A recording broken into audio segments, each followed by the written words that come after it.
Hello, gentleman. Welcome to Confidently Wrong. We're here. We're enthusiastic. We're excited, even though both of our NBA teams got knocked out in the first round. At least y'all loss was legitimate. What do you mean? You guys lost legitimately too? Or are you talking about that last, the three-pointer foul? Oh yeah, that was absolute. It should have been called for sure. That was absolute. I was at the Travesty. arena. You were there for that game. Oh, I was there at that game. And oh my goodness. The term I like to use when you've really poured a lot into these basketball games and don't get the end result is emotionally hungover. I was emotionally hungover of like I have felt so many just human feelings in terms of highs, lows, F You Jalen just need to Brunson, bury your head in a pillow F for the a whole day. Yeah, calling them the broke dick Knicks, all that. And I'm like, cool, good Lord, I have nothing left to give.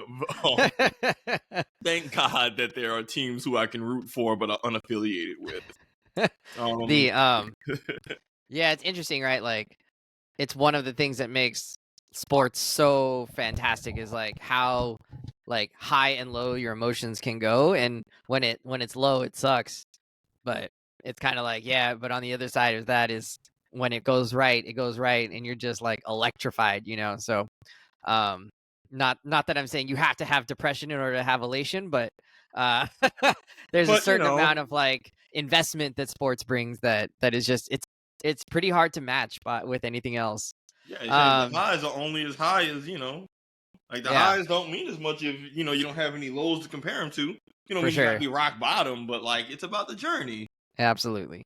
Our third head, our third arm, third whatever, third host not here today. Brian is busy. We don't actually know what he's doing. He's just out doing some mystery things. He don't like it no more. We've been having a hard time behind the scenes. We've been having a hard time actually trying to schedule some meetups because either one of us is busy or we're out of town or we got some events going on and stuff. Mostly I feel like it's my schedule that's been a problem.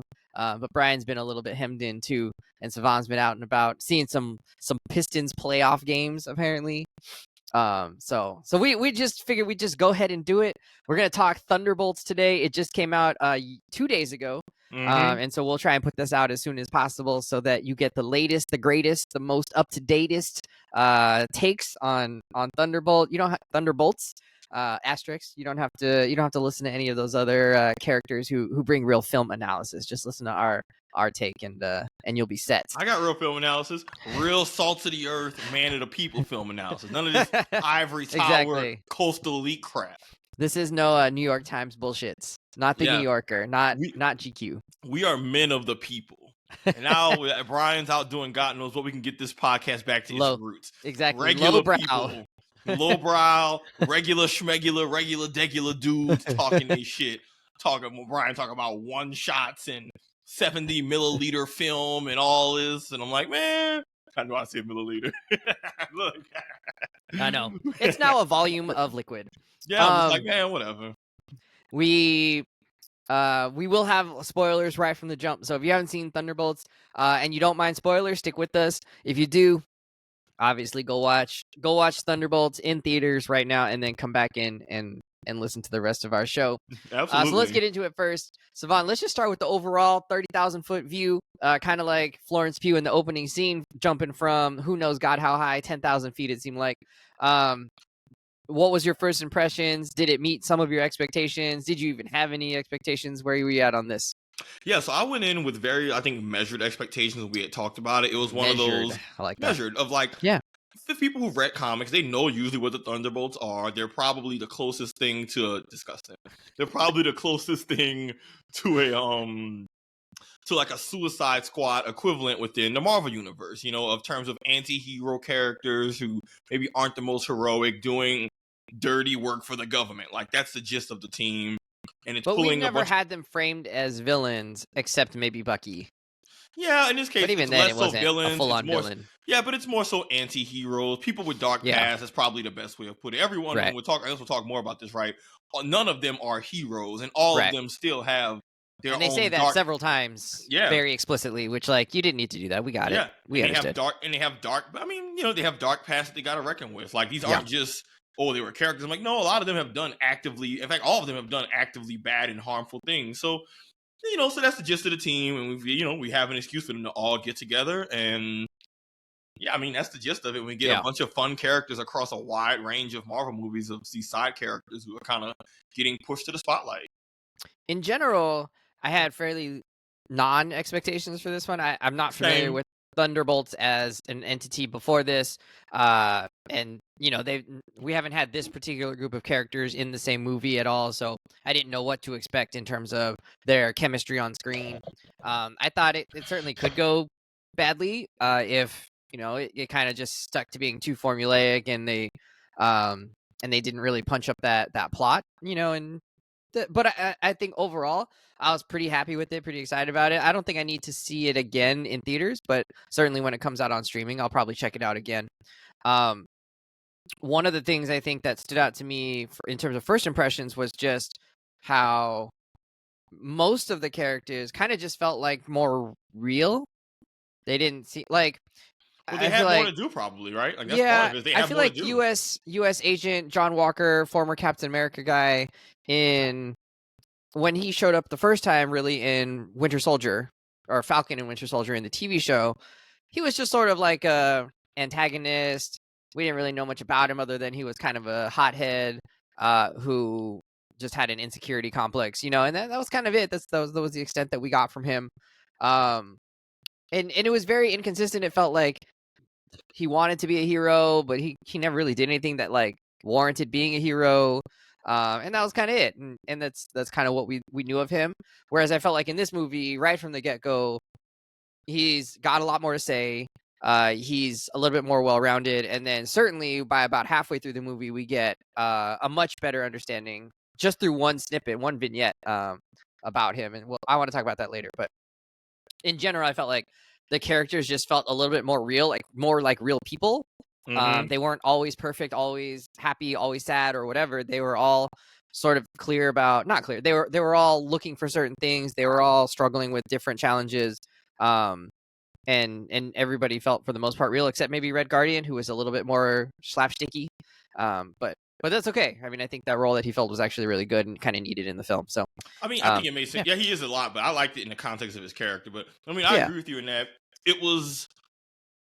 there's a lot of these movies have these side tertiary characters who the question always becomes, can they be in a more elevated role in this movie and it still work? And that was what I was pleasantly surprised by. It's like, these are a wide range of characters from a bunch of different movies, and the movies themselves have very different tones and vibes and all that. How can you make all these characters work? And even for a character like Ghost, who really had nothing to say and do, she was like a force more than a saying a lot of stuff in Ant-Man 2. And even her, I was like, oh, they actually, to your point, make her feel like a real character in this movie who maybe she's not the lead, most substantial, most interesting, but like I felt like she was one of the like sideline characters a little bit, but you can't have everybody be a main character. Yeah, exactly. Yeah. But even for her, her whole thing in Ant-Man 2 is just the Ghost thing, which was cool, but like her character didn't have a lot besides, experimented on bad childhood. But like, to your point, even her, a character who I know I was never particularly interested in as a character, cool powers, not a super interesting character. In the movie, I found myself, actually caring what happened to her and kind of caring what happened to all of them. But to your original point, I think that's a testament to the movie. And honestly, props do. It's a testament to the actors. Some people when they act aren't good enough to just kind of step into a bigger role and have more to do and more to say. And everybody in this cast, and also it's a pretty experienced cast when you get down to it. Like, Sebastian Stan's been around for a minute. Florence Pugh? Like, she's like an actual, like, just experienced veteran actress. David Yarborough, but silly as the role is, he's a veteran actor. So there are moments where Val, who actually was one of my favorite characters, like, well, she gets fleshed out way more in this one too than we've ever seen in her, because she always shows up for these little tiny 1 minute, 2 minute bits, and we never learned anything about her. I think in Black Panther 2 we learned that she was like had this weird relationship and marriage with Ross, with Agent Ross, and then not Thunderbolt Ross, but the CIA guy. Yeah. And then and that she's like got a position within the CIA, but I mean, other than that, we really don't learn that much about her. And here we actually get into, which I think was one of the great choices of the movie is we get to really see actually like what does she find challenging? What is it that she's actually like thinking about, and what is in the recesses of her mind, not even in her consciousness, not just what is like her scheming, plot device nature that she's kind of had in the past. Yeah, no, her motives made sense. She's the antagonist. She's not a good person, but everything she's doing is like, yeah, I get why she's doing it. She's effing up, and I don't get down with this. But like, it's very much and not in like a evil, even twirly mustache way. Yeah, to your point, Wes, I mean, we both kind of driven the point home. None of these characters are these leads who've been in their own movies and a bunch of stuff, and even their source material, they aren't exactly going to be the lead person on the cover of the comic. And here we are, all of them well acted, very interesting, a lot to say and a lot to expand on from their old movies. Even if you haven't seen them, they did a pretty solid job of the quick exposition of, this is a bunch of anti-heroes and vagabonds and rogues who are working for the feds. Yeah. All right, let's get into some more specifics. I want to start with just the fact that this is a team-up movie creates some interesting challenges for the movie and also some interesting opportunities for the movie. How did you feel like the movie came together in terms of building this team? And then did any of the characters kind of stand out to you as like, oh, like that was kind of awesome how they did that, or, anything like that? Yeah, my big thing was I was always kind of on the fence of like, we talked about this in our previous question. It came together well in that everyone was just frankly well acted, and the dialogue and banter between them was really, really good. So I was sold on the idea of these are a bunch of more or less self-interested anti-heroes who kind of want to just do their own shit. Yep. Plot-wise, what ends up actually bringing them all together. You realize they kind of do it as a soft coercion, but the banter, the dynamics, how they clearly don't like each other, or just like it's not there isn't. Well, sometimes they don't care about each other. They're like, I don't know who you are. It doesn't matter, right? Yeah, but sometimes they're like, you suck. Yeah, it's like they're not evil, they're not cruel, they're not going to torture you or do all that, but they don't like each other, and that really kind of has a fun dynamic of no one's evil and kick a puppy, twirl a mustache, but none of them are nice, and none of them like each other, and they are very, very vocal about their lack of liking and trust, which, again, to the whole writing and acting, I was sold on, of like, even when Val was like, this is a bunch of anti-social, there's no way they'd be a team, and it's like, they're a team. I'm like, yeah, but this is a very rocky team. So that element of the team up I enjoyed in terms of their dialogue and actually the characters interacting, bouncing off each other. John Walker kind of being right at moments, but still being so unlikable. But it was just it was so well, but Ghost being extra mean to him, that whole, like, just kind of soft bullying each other at moments. Yeah. Different person. Yelena bullies him too. She was like, but for like 2 seconds, bro. Yeah. But the thing is, they all kind of bully each other, and these people don't rock each other. So that's one part. The other part, and this is where going into the movie, I don't want to say reservations, but I was like, this is clearly on purpose. How will they do this? Is the power set of the team. Most team ups work because you have a diverse power set of characters who cover different weaknesses, right? You got the smart Batman guy, you got the heavy hitter Superman, you got the fighter Wonder Woman, you got the speedster, the elemental, the person who can fly. This team really is just a bunch of like special ops people, which is dope because it makes sense of why they were even doing shit for Val in the first place. Like, yeah, if I needed someone to go out and carry out a hit, pretty much everybody in this Thunderbolts team could do that. But they did a good job of having them be a powerful team, but not a super powerful team. Everyone's capable, everyone's badass, but no one can fly, which, as we saw with the elevator shaft scene, like, that actually really changes the dynamics of how a team can operate, because one flyer could easily have just trivialized that entire sequence, right? So in the movie, they're very aware of it too, of like, we're just a bunch of like a couple super soldiers, some spies, all this. I'm like, nobody could fly. We ain't got nobody who could shoot no lasers. I got no magic powers. We ain't got none of that shit. But it worked because, and we'll talk more about Bob with this. I have a separate. I will get to Bob in a sec because that's a whole another thing. But basically, they had a limited power set that leans into them being dysfunctional because it's clear that they're not a intentionally put together group. This isn't like someone pulled together different skill sets like Nick Fury was. Like, nah, this is really just an alliance of convenience. And they're mismatched poorly put together. Yeah, they're like a very shitty put together Marvel Rivals team that's just like, yo, man, what we got? All right, we got no healers, no tank, DPS, DPS.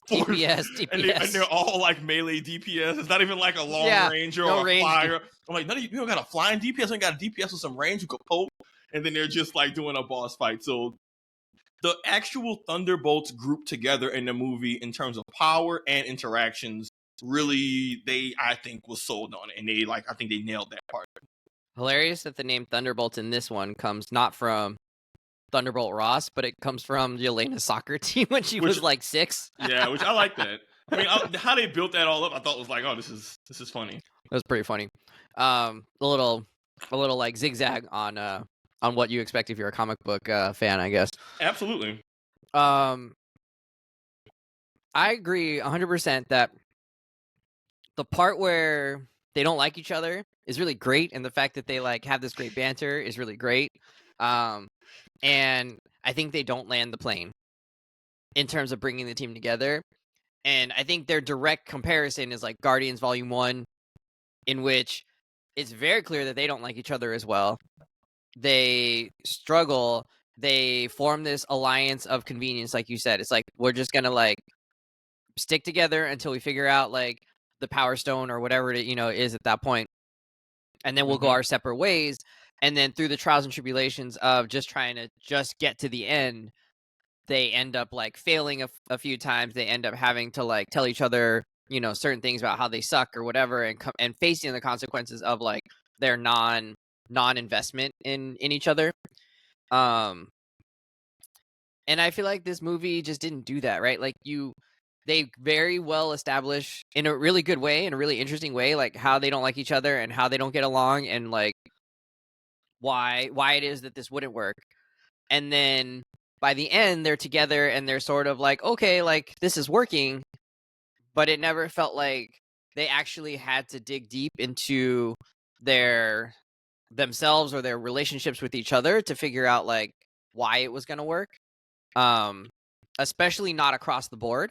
So like Yelena builds a bridge to Bob, right, at some point, and in a really meaningful way, and I thought that was like really well done how they did that. But that doesn't mean she built a bridge to US Agent, to John Walker. It doesn't mean she built a bridge to Ghost, right? Like these other bridges that we're supposed to accept that they're there now by the end are like not really. We didn't get to see them actually being made, except for the part where they like have to go through the what did she call them, interlocking rooms of like shame rooms or something like that. Yeah, just like the different nightmares and that's in your boy's like mind with his powers. Yeah, like they had to like walk through them together, but like that wasn't.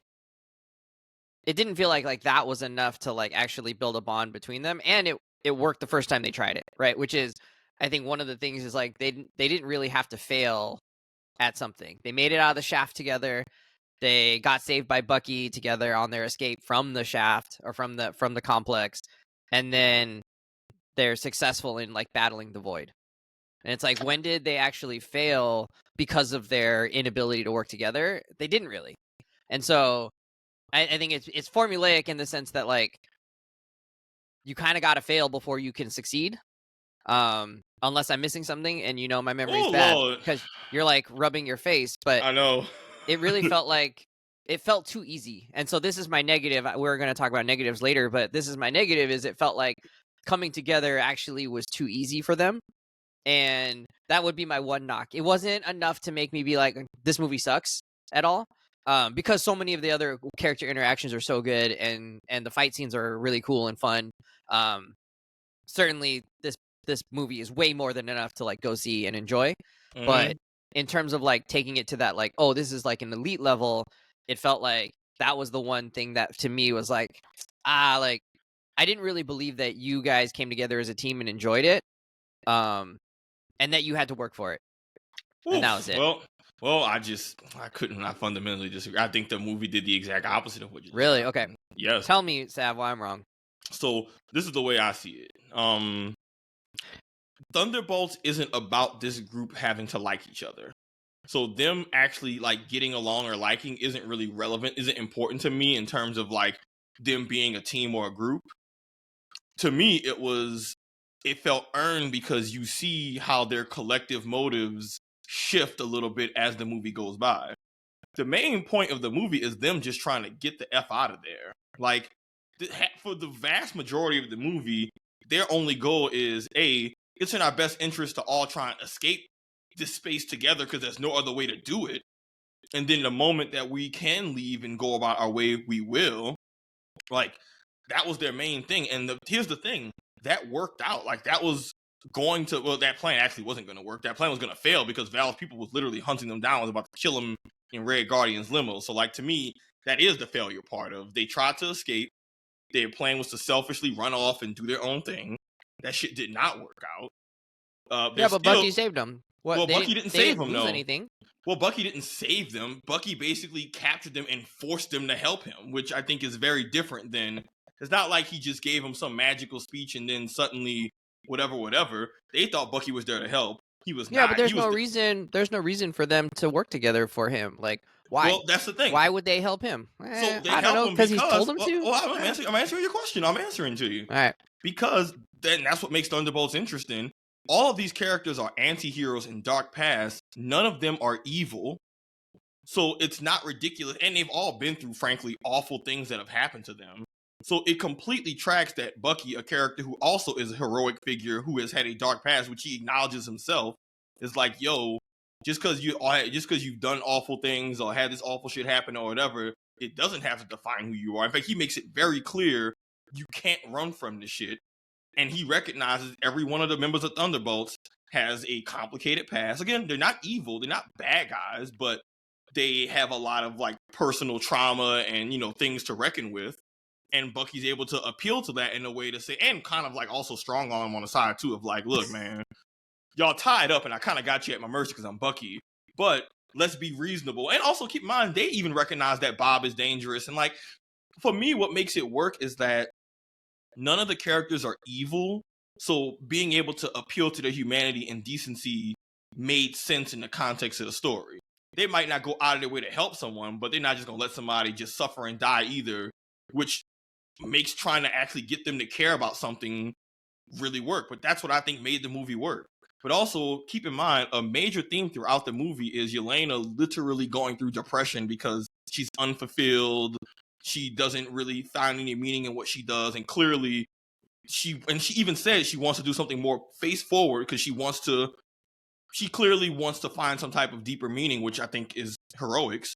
Red Guardian was always about that life of like, how he literally says there's nothing better than the intro to the movie is them talking about finding purpose. And for him, as goofy as he is and as silly as he is, he makes a very poignant point of service, fighting for something bigger than yourself and all of that. And he doesn't come off as bullshit. So like, when you start going through the group, Yelena's already going through an existential crisis of figuring out bigger purpose and clearly wants to do something more forward-facing heroic.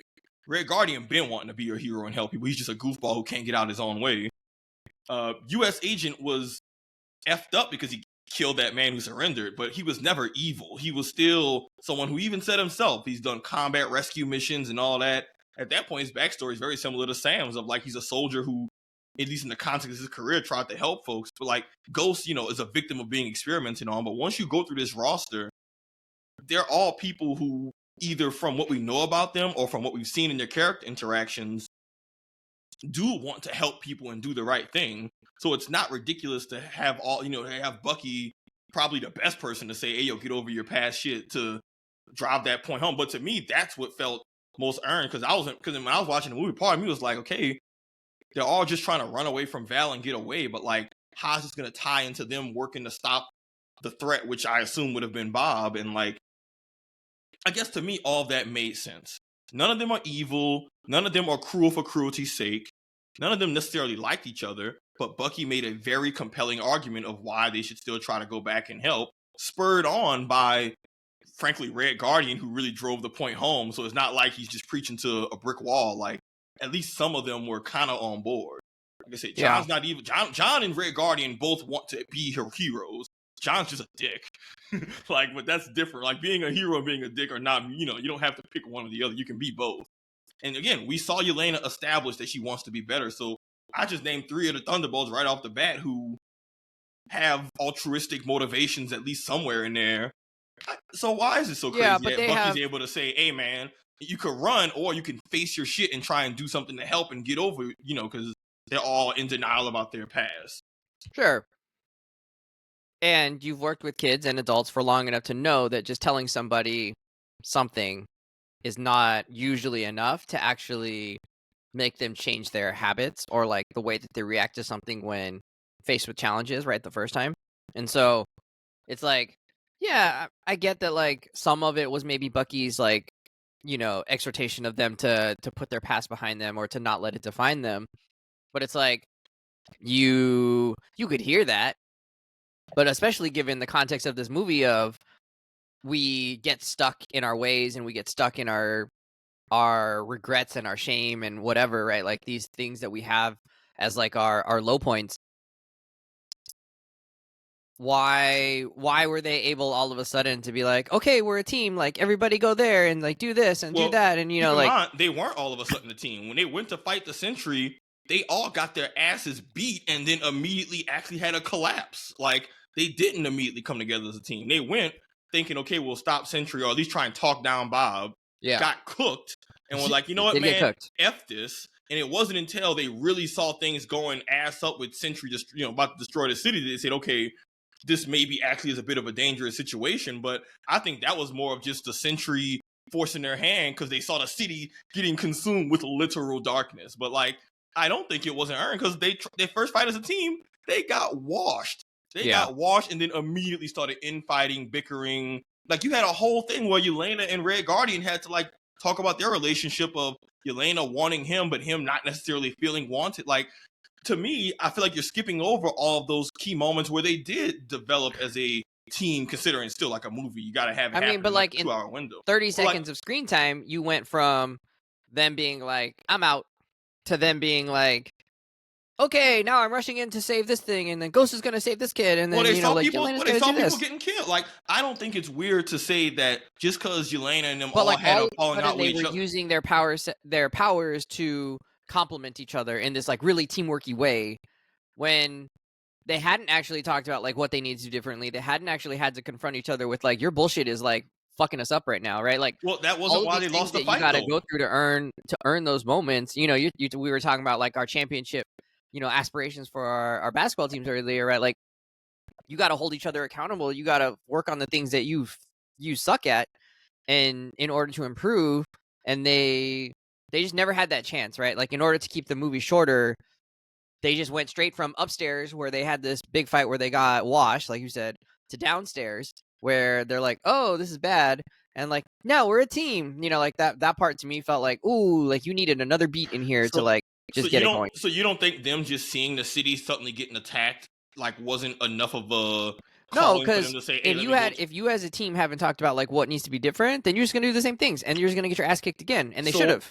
So I think what you're missing is that the issue with them losing that Sentry fight had nothing to do with teamwork. Like, that wasn't we're not working as a team, we're losing type situation. That was y'all came together, y'all are clearly outgunned and outmatched. Y'all let that get to y'all because this whole team thing was already, frankly, on very thin ice. Like, they already how do you overcome an opponent who's outmatched with you? You got to work together, right? So look, this is me making the connection. All right, you hear me? Look, the thing that makes them come together is seeing innocent people in danger. That's it. That is the key motivator. It's not, oh, let me be better with the team, or oh, maybe they're a little different, let me forgive them. Ultimately, the spur for all of them, because again, I said before, they're not evil or cruel people. They all have a heroic streak in them and want to help people in some capacity. Yeah, but they already did that. That's why they were fighting Bob. Yeah, but then no, they were trying to stop Bob. But then when they lost, they gave up. But then they went back into it, not even to fight Bob. Yeah, but nothing changed. Nothing changed between then. So it's not about what changed between them. It's about what changed with their internal motivations. The movie isn't about them getting along with each other. It's about them moving past their individual issues in order to try and be a better version of themselves. All of them have their baggage, their trauma, their bullshit. They decide when they lose the fight, you know what, F this, I'm going to do me. But they're not evil. They see innocent folks in danger and decide, man, I can't just let innocent folks be getting whatever this is that's happening. And they decide, and even individually decide, man, let me turn around and help. Not because of us being a team, but because, people need help. That's why Red Guardian ran and had the rock fall on the girl, and he just ran and jumped in. It's why when one of them was holding up the thing to save a person, the others came to help. Of like, it's not even. It's about teamwork. It's about helping folks, which again tracks if you look at just the actual group and what their motivations are. Red Guardian, Yelena, and John Walker are all people who have tried to be heroic and save in some level, maybe misguided ways. So like, I don't think they have to have gotten along or had some kind of kumbaya friendship moment to say. But then they're not changed by the events of this movie. You're talking about qualities they already had and came into the movie with, but then the events of the movie didn't actually spur them into these particular like growth moments. That's what I was thinking. I don't think you've made the case that like the events of the movie were why they were able to actually deal with what was going on in a way that like actually just like made sense in terms of their being a team. I think what they did do really well, and what you're sort of getting to is like Yelena having to face her own stuff, right? And knowing what background she comes from in terms of like trying to save people from the Red Room kind of uniquely positions her to be the one who builds a bridge for Bob to escape the void or the clutches of the void or whatever. And I think that was really well done. And they deserve a ton of credit for making that a central piece of how they get out of the pickle that they were in. And I thought that was like a really huge strength of the movie. I don't know. Did you think that was like something you bought into, was like Yelena being able to like navigate these mental, emotional like puzzles? Yeah, I mean, I think that's what makes Thunderbolts good, is that everyone's damaged and has their own baggage and bullshit. Literally, the theme of the movie is not letting your baggage and your past or whatever it is dragging you down, not letting it define who you are and what you can be. Like, that's literally every character's mini arc or lesson they have to come around to. Hey, John, yeah, you lost your family in Captain America, you can still do good shit. Hey, Elena, yeah, you don't like what you're doing and you miss your family and you feel lonely. All right, you need to lean into the connections you do have, or like figure out where is family. And for her, it's Red Guardian. Like, I think that part was fine. Like, Sentry being an entire allegory for literally just like, you know, being bipolar and depression was extremely well done. That was one of my favorite parts of the movie, which is, again, to our original, that's why I liked the relationship the other characters had, because everybody can relate on a level of regrets and, man, I wish I could have done things differently. Like, there's not a single character in this cast who doesn't have that going on with them. Oh, wait, I got a question. I gotta ask it. So they fight, they argue, they all walk off. Sentry goes nuts, starts destroying the city. Do you think they just would have saw the darkness and said, not my problem, and kept on walking? Maybe. Like, you think like Red Guardian would have just seen that and be like, oh, well, we argued, I ain't got time for this shit, and just kept it moving? Like Yelena, John Walker, you think all of them separately would have argued, walked off, saw that the darkness thing is spreading and going out of hand, and then they would have been like, oh, well, not my problem, I'm gonna still go about mine. Like, do you think, did that feel like that would have made more sense what we know about the characters? No, what doesn't make sense to me is, why would they have any different success 30 seconds later in the movie without anything having been like hashed out in between? Okay, so there wasn't even an elevator ride for us to like, for us to be like, yo, fuck you for doing this and fuck you for doing this, and then them all being like, oh yeah, fuck me for doing that. You know, like, there wasn't that moment of like, I don't know, because there wasn't, I said this before, you know, when I kind of want your response to this is like, there wasn't a moment in their fight with Sentry that could be blamed on one person's actions not being a certain way. So what would they have had to argue about that? And that's part of that. But the other thing is, them fighting Sentry is a different problem than them saving people. So it was never about a game plan or a strategy. Like, their issue was never strategy or being on the same page. That was never, in my opinion, that's never what the movie was about. But then maybe they should have had a plan. Well, what do you mean? Right? Like, well, at the end, they didn't really have the plan. You realize Bob is actually now way more powerful than he was before, right? Yeah. Bob is becoming self-actualized, right? Yeah, because he got brainwashed by Dufontaine. He's got mental health issues, because that was the whole thing before that. Like, his mind was kind of cracked before even Dufontaine. That's why he was so dangerous. Yeah, no, but I'm saying, like, he didn't realize he could do all these things, right? And then as soon as he starts fighting, he's like Neo in the Matrix when he becomes the one. It was like, oh, I'm just like 50% doing this and like just beating the crap out of you guys.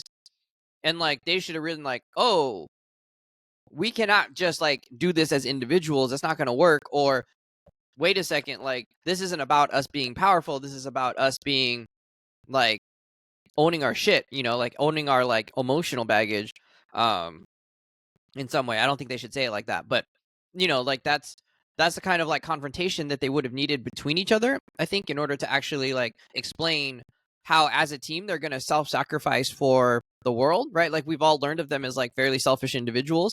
And certainly they don't really like each other. So why is Yelena go into the void and then why do the others follow? Right? Like they don't know that they're going to live. They all question it. They're like, we don't even know if anybody that goes into this thing is alive. Like we think maybe that's our hypothesis, but like, so what is it that would make all four of them self-sacrifice potentially for Yelena, right? Or for maybe Bob. Maybe they're thinking like it's for Bob. The answer, honestly, is to try and help the people in the city. When you say like a lot of you're like, why would they do this? A lot of the root of it is they have a kernel of good in them. How much can that kernel of good be nurtured into being something that genuinely affects how they go about handling their shit? Like that's like but like the movie wasn't about that. That is the answer. I mean, I disagree. Like, didn't we just talk about the beginning of the movie? Them talking about a higher calling and helping others. Like, I feel like the theme of wanting to help others in higher calling is consistently pushed throughout the movie. That's literally why in the end they become the new Avengers. Like that's kind of them completing the arc of being. Of, you know, embracing, oh, we actually can have heroic qualities, and it, you know, those heroic qualities we don't have to be defined by our past. Like that's the entire point of them all being able to kind of move past it and be this new squad. Like I thought but none of the movie was about that. None of the movie was about them being unable to help people. I disagree.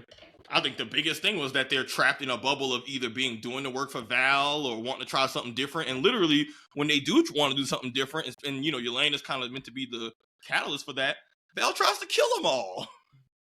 Like the whole thing of the movie is that they are trapped in this cycle of not being able to be fulfilling and help. And the movie was going to start with them not even getting a chance at redemption. That's why I think they also realized, shit, man, we're going to die.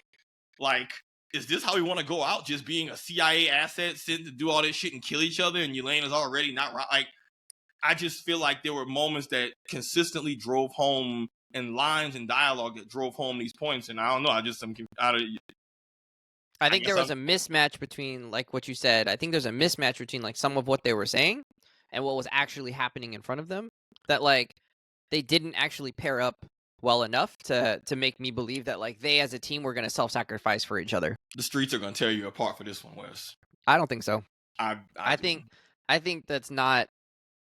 I think it wasn't terrible. It wasn't like, oh, like why would they ever? But it was kind of like that's a bit thin given what we know about all the characters so far and the trials and tribulations that they've been through. None of it was like them failing at what they were trying to do in terms of like being these anti-heroes or being on their own or whatever. We'll take it to the PlayStation. We'll take it. Look, listeners, man, when y'all see this movie, because me and Wes are clearly just on some real fork in the road divergent type shit right here. We're not going to come together on this one. All right, so that's our take on that. Tell me about Bob. I loved it. Bob is what really elevates. Bob and the Void. So I said before that when I saw the trailers, I saw Bob, and you remember, Brian and I got excited because it was like, oh shit, Bob's in this movie, and I was like, oh, Bob Reynolds, Sentry, okay, bet. The moment that I saw Sentry in a trailer, I had very high hopes for this movie, and I didn't want to say too much else on the pod because it would have been a spoiler of like really cool shit with Bob, and I'm glad that we kind of avoided that for the most part. But Bob is what escalated the movie for me in a way of like, oh, this is going to be like a movie with some real stakes and shit. Because if you've read comics, you just know about the nature of the character, Bob, Sentry. You learn that, yes, he's kind of a Superman analog in terms of his power set. And that is the least interesting part about him. You know? Yeah. His biggest thing is that the interpretations vary, but he has a dark side to his powers that is hurt by his like mental health and having like a fractured mind or really, really intense. In this movie, they framed it as like I think he had bipolar disorder, and then he had like a history of meth and drug addiction that exacerbated all that, right? But and then he got super soldier serum, which exacerbated that. Exactly. So the whole point with him has always been extremely powerful, but far too mentally unstable to be a reliable hero, and can be, frankly, as much of a problem as he is, as a help. I would say turning people into nuclear shadows is well, frankly, non-heroic problem, yes. Well, at least he didn't die. At least they don't die. He just traps them in like a torture of your worst nightmare ever, which I'm like, could you just have killed me? Yeah, maybe they'd rather be dead at that point. I think instant flash death is better than reliving the worst day of my life infinitely. I'm like, hey, dog, can you just kill me? Like, hey, dog, we ain't got to even do all that. That's a special kind of torture and maybe worse than dying. Yeah, nah, man, take me out, make it clean. But no, Bob was great because the character and his power set escalated the movie. To the original point I said before about I liked that their power set felt more grounded or not super no one's OP. That really, really drove home, like, oh, so they're going to be clearly underpowered against Bob. And the moment they saw Bob, I was like, okay, cool. So we know who the villain is, and there is no way they're going to be able to fight him. Like, the moment they saw Bob in the trail like a year ago, I was like, okay, cool. They're not going to be able to beat his ass. So, like, they're clearly going to have to get creative with how this villain gets defeated. So you already know it's not going to just be a big CGI in-game fight because, y'all ain't going to win this shit. Like, it's never. So that was big time CGI, but yeah, it wasn't a battle. A big CGI battle fight, which was So I knew that from the trailer like a year ago when it came out, and that really raised my elevations for the movie or my expectations. Which is awesome, given that like most MCU movies do end in like this big battle. Yeah, I mean, so kind of a nice change of pace. Yeah, it's just one of those. This character is not a character who you beat up. Like, I've never seen in all the comics I've read with Sentry, I've never seen one where you just beat him up. Like, that's just not how you win.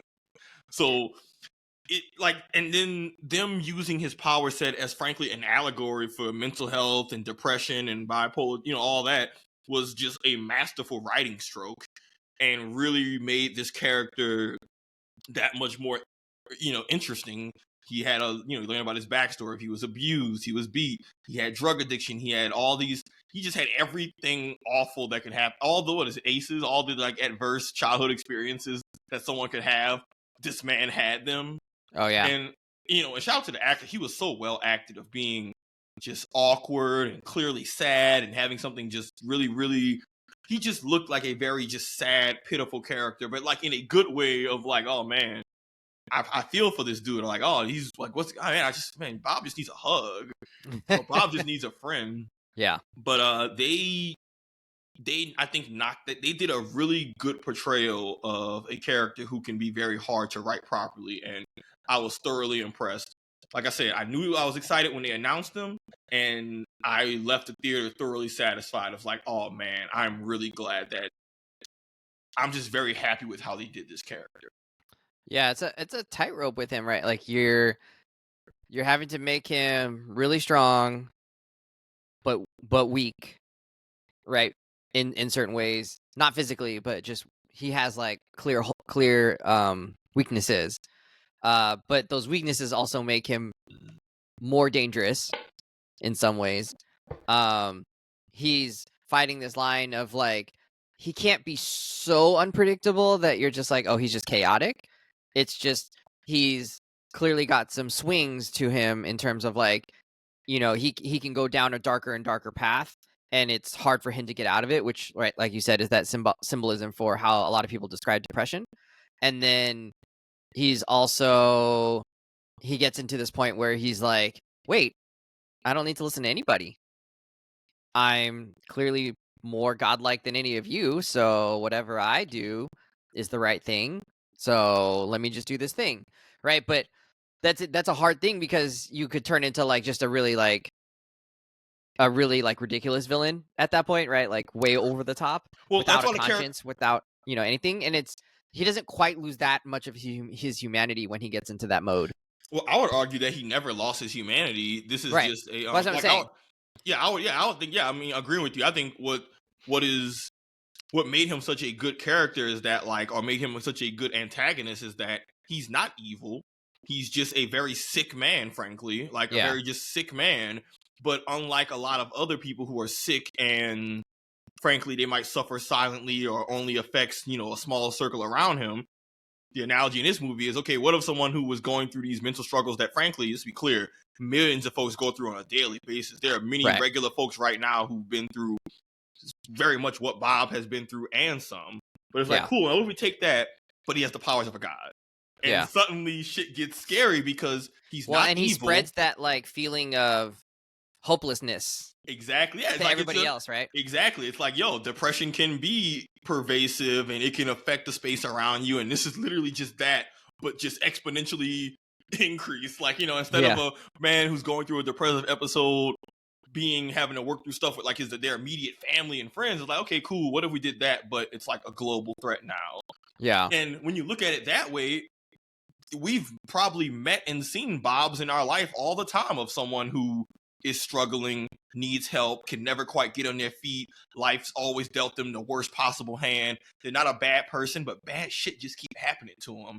And it's, you understand why people make poor choices or why, people end up in situations of like, man, that's really sad to see. But when you look at the context, you get how it happened. Again, Wes, you and I work in education. We've definitely seen how just someone not getting the support they need at a young age can just, it's like, shit, I don't think I would have done any better if I was in that situation type shit, of like, yeah.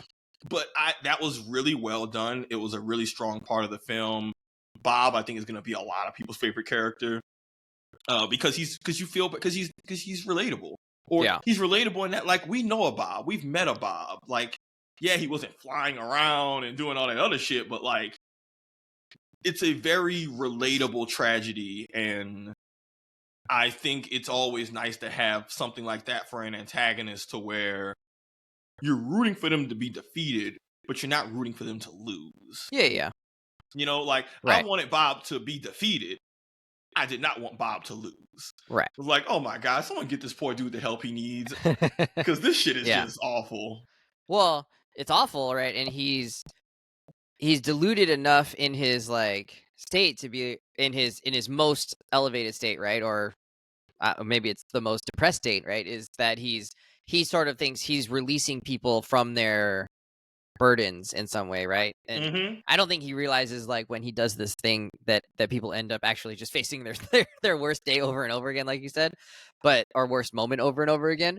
But I think he kind of voices it or says something of just like this is no way to live the way that we are living, and so it's my job to like free us, right? I don't, that's kind of like paraphrasing what he's kind of thinking of. He wants to make his sadness everyone else's default and norm, which right. He thinks, like, this world isn't right.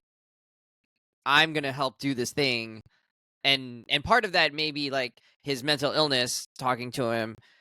And it's not super clear whether the void is actually a separate entity that's like inhabited him, and that's maybe why he gets these like negative feedback thoughts that are going on, in addition to maybe his own mental health, or whether it's just literally just his mental health has been like whether his depressive state has actually just been magnified, and like kind of sucking the like light out of the room or the world because of the super soldier serum. I think that's still a little bit of a question left in the air for us or for future movies to explore. It's I mean, the movie might do it differently, but historically the void is considered a manifestation of himself and his powers. It's not like a separate entity. It's not like an outside force. Yeah. It's just his power. But I think you could make it, right? Like the Phoenix Force, almost, right? Well, maybe, but I'm just letting you know how to like. Gotcha. How I interpret it with the movie is that there is no external force. It's their own super serum thing that they made. Marvel's always emphasized that it can amplify traits about you, positive and negative.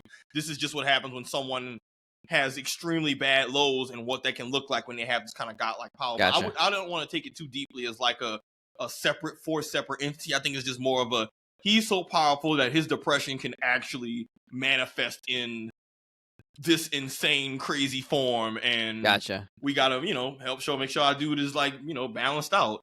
That makes sense. I think that's probably a reasonable explanation. Or summary of it. I thought they left it open a little bit when he was hiding from the void, right? And his body was still doing all of these things. So it was like he wasn't in control anymore, and he wasn't the one like making these projections or making these shame rooms. It was maybe the Void as an actual character was sort of taking over and doing his things. But I think it's more of a Hulk. Think of it like, I think you should think of it as like almost a Hulk Banner type relationship. Yeah. Of like different personalities, different like people in this mind, but ultimately they still are the same. They're still the same person in this vessel. It's just he's got his mental illness and drug addiction manifests in like alternate personality. Makes sense. But which again, very all very similar to how a lot of mental health struggles actually are for folks in real life. Yeah, I thought the actor did a great job. I saw somewhere that Steven Yeun was actually tied to that role for a while, and then eventually had other projects or something that he ended up doing instead. And I thought he would have brought a really interesting like kind of tone to it, because we've seen some of that in Invincible, like the work that he does with Mark.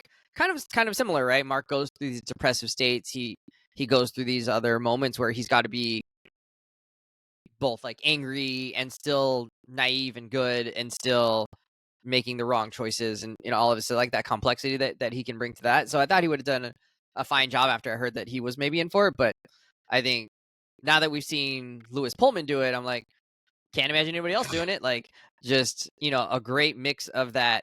I'm bringing the naivete, like, I'm going to be excited about saving my new friends, right? I'm just going to latch onto these people as, okay, well, like, they seem like they're good people, so I'm going to trust them and trying to, like, protect them.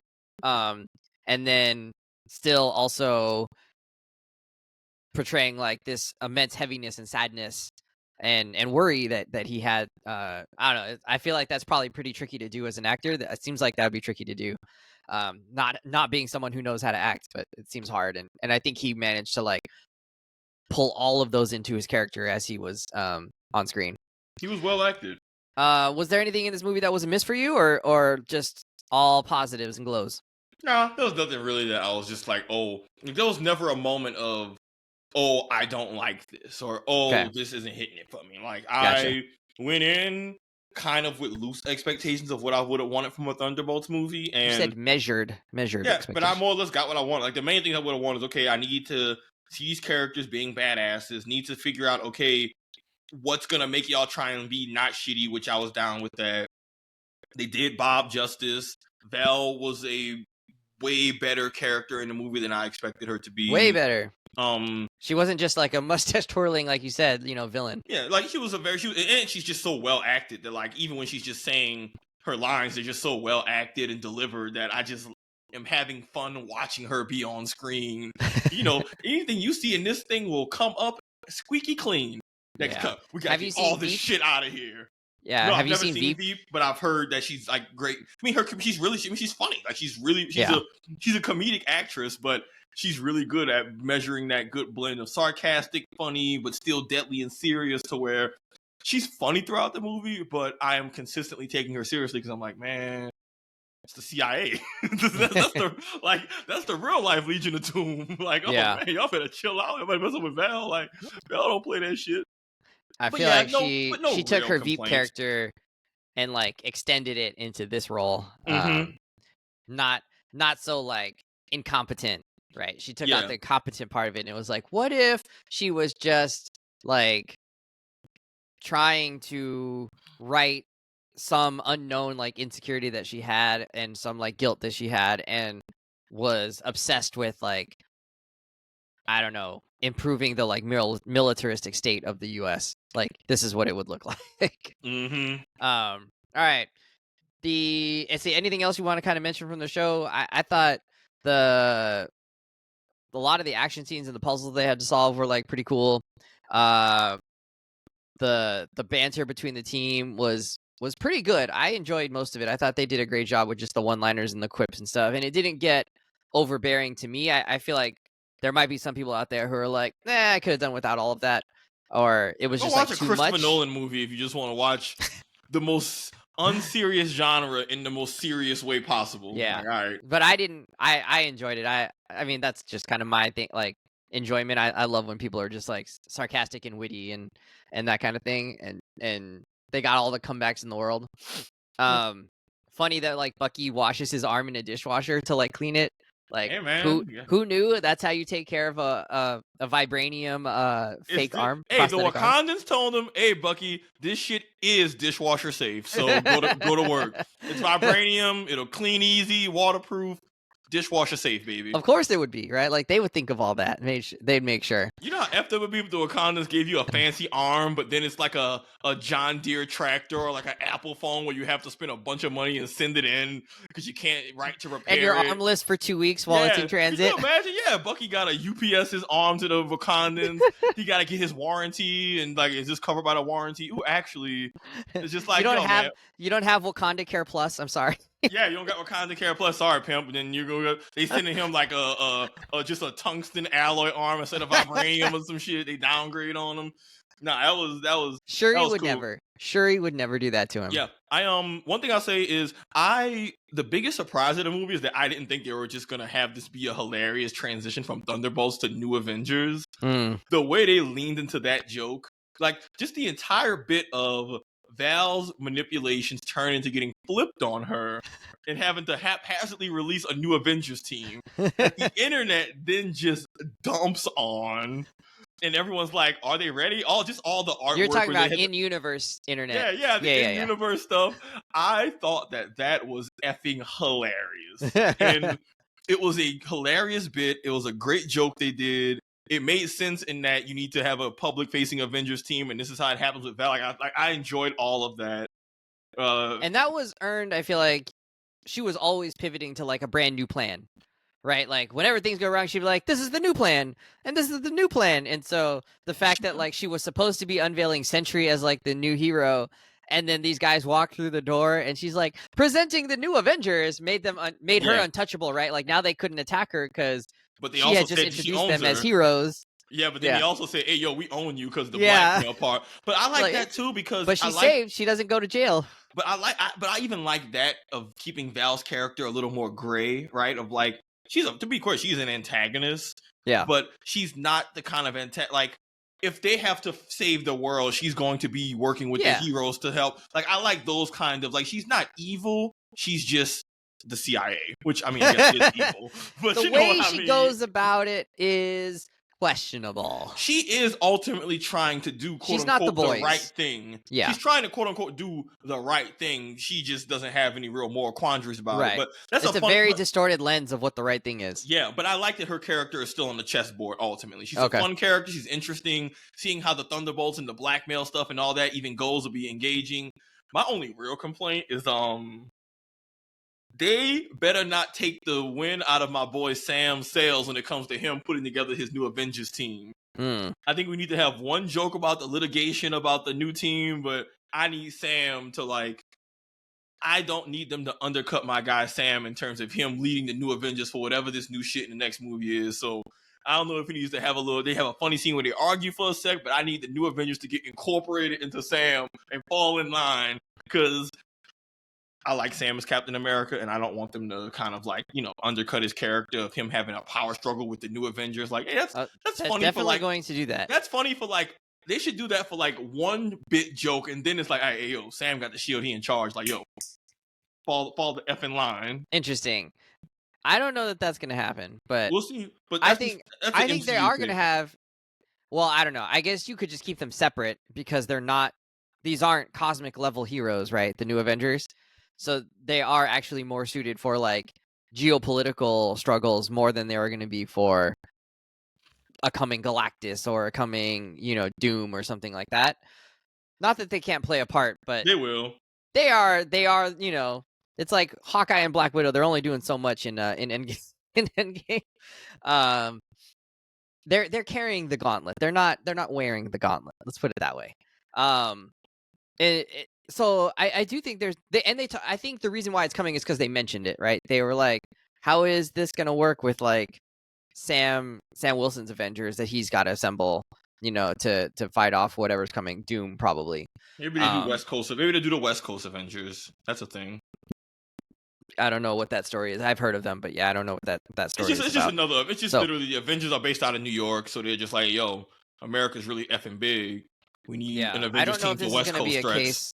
Oh, I don't know if this is going to be a case of like New Avengers is actually a separate thing. Like Teen Titans is not the same as Titans, right? Or not the same The, as the Justice New League. Avengers are like their own separate team. Right. So it doesn't have to be a conflict, but it could be if it's new as in a lowercase new, like this is the New Avengers versus if this is New Avengers. No, I don't know if that made sense. No, I know what you're saying. The Yeah. New Avengers, like that, is its own unique superhero team. Yeah. So are they going to keep it that way in the movies, or are they going to say, no, we're the Avengers, not you, and then the other Avengers are going to be like, no, we're the Avengers, not you, and then it's like, oh, okay, great. You know, we'll see. I feel like they're going to go that way. I think they're drag it on too long. I think it's going to be, yeah. I think it's going to be having them beef wouldn't make any sense. Versus. So. No, that don't make sense because they're all on the same side. No. Yeah, but you know, they're gonna want to do it their way. They're not gonna want to have to answer to somebody else. Okay.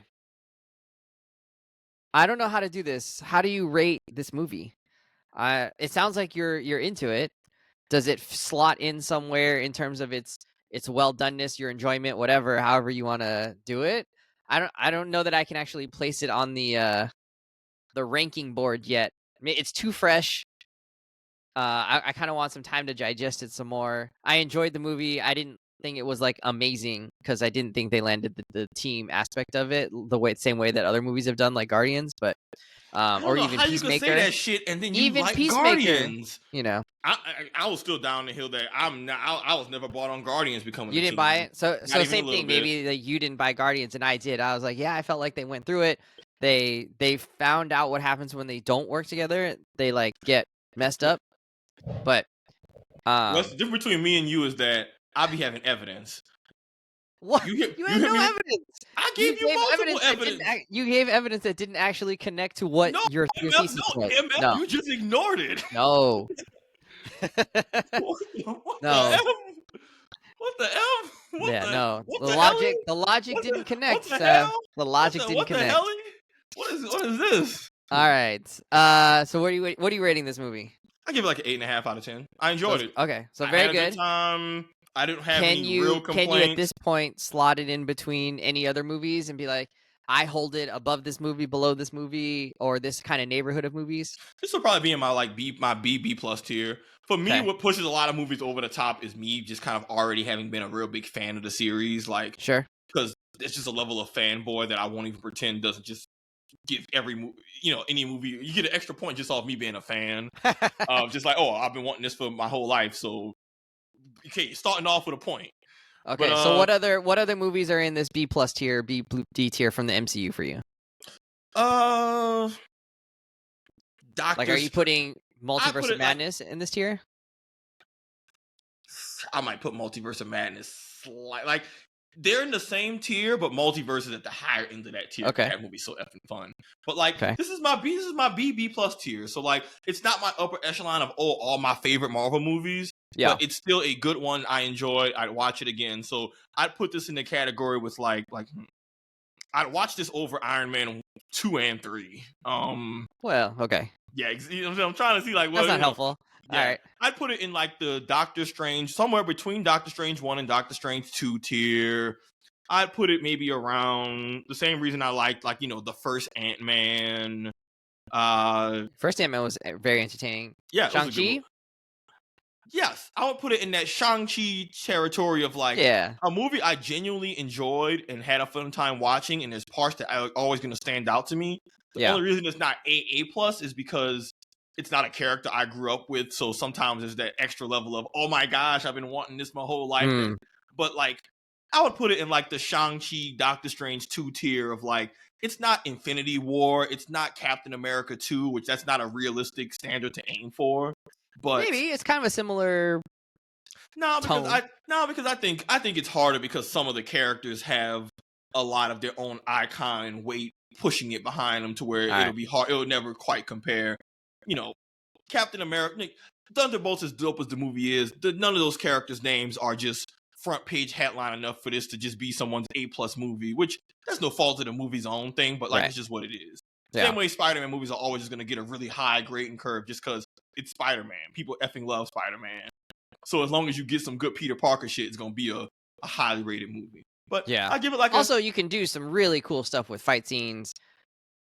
he's got some clear like struggles in terms of balancing his hero persona versus his personal life. Yeah, plus the fan base is baked in, so you'd have less to worry about on the final. You can kind of afford to have a little more fun and get adventurous because a Spider-Man movie is going to get asses and seats no matter what you do. You know, Thunderbolts, I think, have to be a little more strategic of what kind of movie they make because, frankly, there's a bigger margin of room for error just because people just might not want to see that shit, right? Like, but 8.5, good movie. Maybe 8, maybe like 8.6, good movie.